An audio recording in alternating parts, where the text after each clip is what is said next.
Today we're about to solve series RL circuit using ordinary differential equations.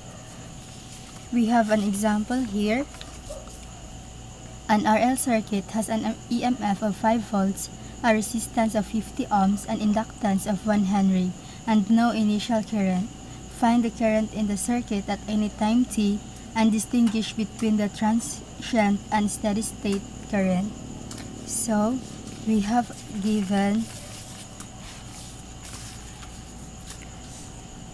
voltage 5, EMF 5 voltage, resistance of 50 ohms, and inductance 1 Henry.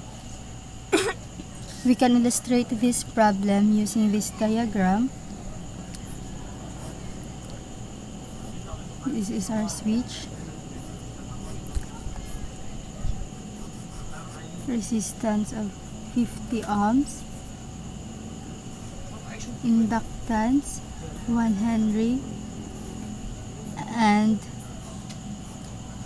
EMF 5 voltage. Note niya, ang voltage across sa inductor equals L di over dt. And also, ang voltage across sa resistor kay R I. And according sa KVL, ang summation or ang total nga voltage in a circuit kay equal to 0. So, VL plus VR equals to total voltage or VT. And i-substitute nato ni nga formula VL L di over dt plus for VI RI equals VT. And kini nga formula atong gamiton para sa pag-solve aning nga problem. So, let's take another paper. Using this formula, L di over dt plus IR equals VT. Atong i-substitute ang given nga data nato, L1H or inductance di over dt plus 1 resistance 50 ohms equals 5. We'll arrive to di over dt 50i plus 50i equals to 5.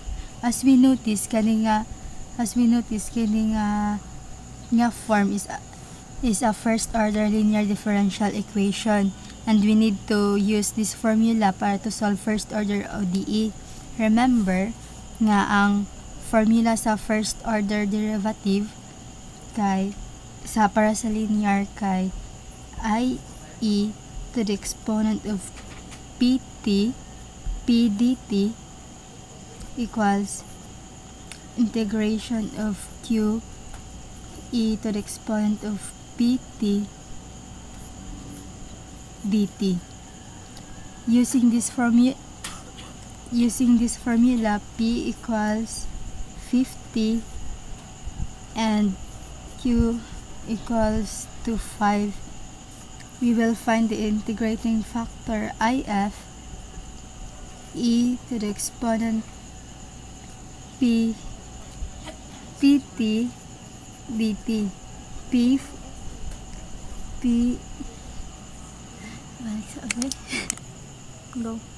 We will find the integrating factor e to the exponent of the integration of P dt.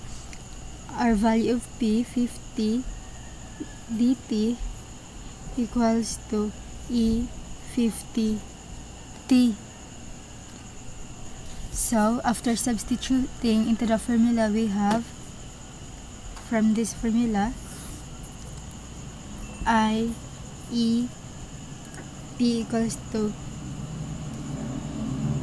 50 t equals 5 for Q, 5 E 50t dt equals 5 over 50 e to the 50t plus c, or our constant, equals 1 over 10 e to the 50t plus c.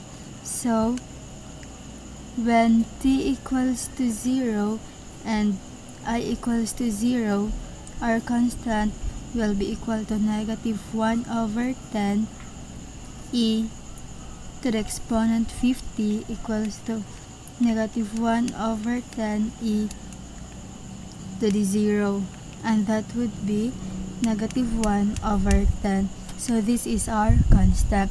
This gives us I equals 0.1 minus e to negative 50t, and transient current I equals 0.1 minus e to the negative 50t amperes. To our steady state current,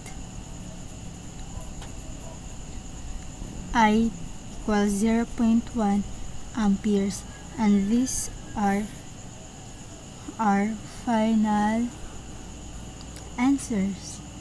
So that's all, and thank you.